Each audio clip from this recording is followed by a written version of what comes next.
Masai Ujiri gagamitin ng impluensya para makuha si Antetokounmpo, Giannis at Toronto Raptors mutual interest. Cooper Flagg at Lakers News, naging exciting na usap-usapan ngayon sa NBA World at Warriors isang record-setting ang nakita sa draft. Magkakamali ba ulit sa pick?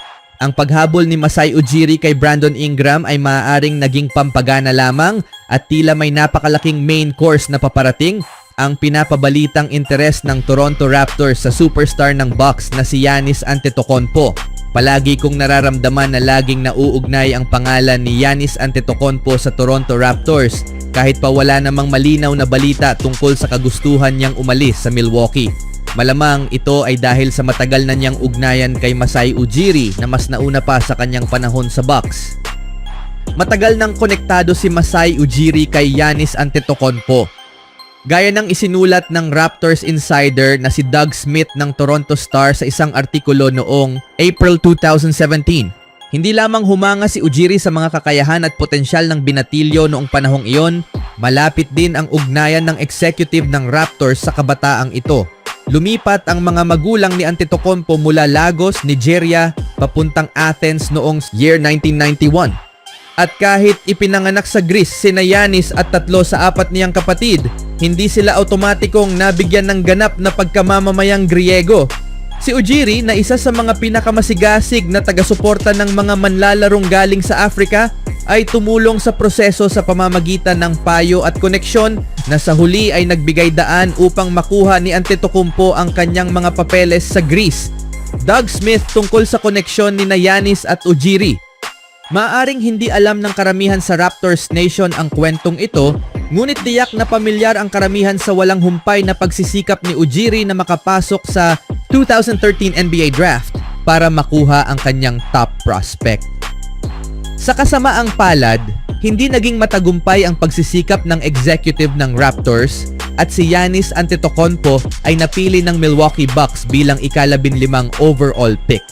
Fast forward ng humigit kumulang 12 taon at ngayon tila higit kailanman maaaring nasa tamang landas na si Masai Ujiri upang sa wakas ay makuha si Antetokounmpo at gawin siyang pangunahing puwersa sa Eastern Conference. Ayon sa ulat ni Doug Smith, may namumuong interes sa pagitan ng Raptors at kay Giannis. Ilang koponan na rin ang naiuugnay kay Antetokounmpo, kabilang ang Brooklyn Nets, Houston Rockets, Miami Heat at New Orleans Pelicans upang pangalanan lamang ang ilan. Ngunit para sa tunay na loyalista ng Raptors, ang ideya na makita si Giannis na suot ang jersey ng Toronto ay agad nagpapalutang ng mga imahe ng isa pang championship run.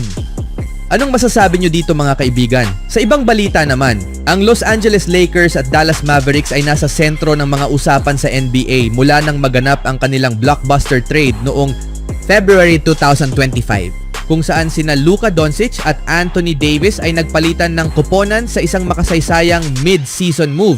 Ang walang kaparis na palitang ito ng dalawang All-NBA talents ay lubos na binago ang landas ng parehong prangkisa at patuloy na pinag-uusapan habang papalapit ang abalang off-season. Matapos ang trade, nakuha ng Mavericks sa kabila ng mababang tsansa ang number 1st overall pick in 2025 NBA Draft. Malawakang inaasahan na pipiliin nila ang standout forward ng Duke na si Cooper Flagg, isang prospect na hinahangaan dahil sa kanyang versatility at potensyal na maging pundasyon ng isang prangkisa. Dagdag pa sa kasabikan, inanunsyo ng Lakers ang isang kapanapanabik na pangyayari bago ang draft night kasama sa home preseason schedule ng LA para sa 2024-25 season. Ang isang marquee matchup laban sa Mavericks sa Oktubre 15 sa T-Mobile Arena sa Las Vegas.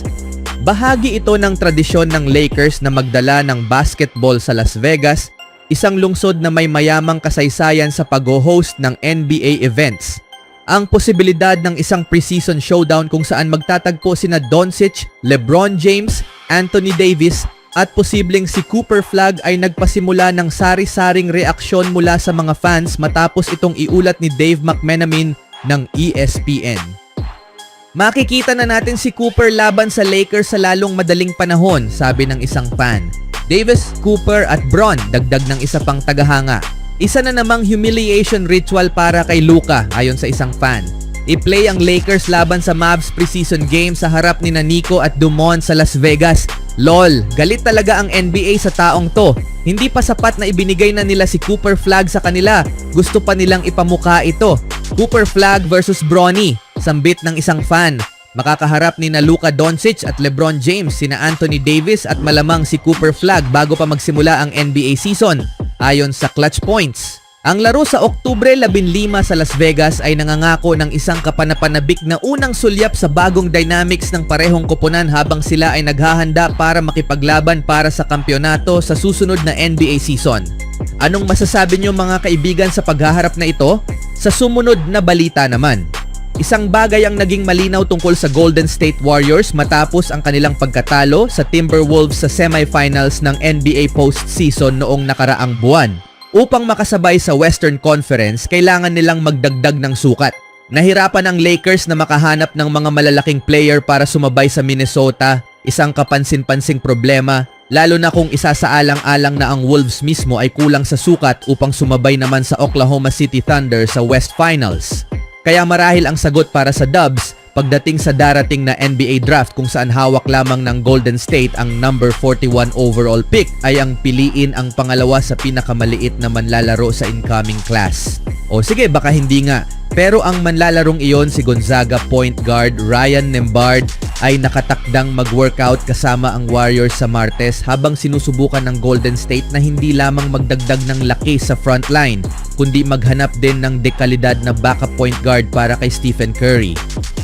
Si Nembhard ay kapatid ni Indiana Pacers starter Andrew Nembhard at umaasang makakatulong sa kanya ang landas na tinahak ng kanyang kuya upang makapasok sa liga. Ang problema, si Andrew Nembhard na naging unang pick ng second round noong year 2022 ay may taas na 6 feet 5 inches. Samantalang si Ryan Nembhard ay nasukat na may 5 feet 11 inches lamang sa NBA Draft Combine.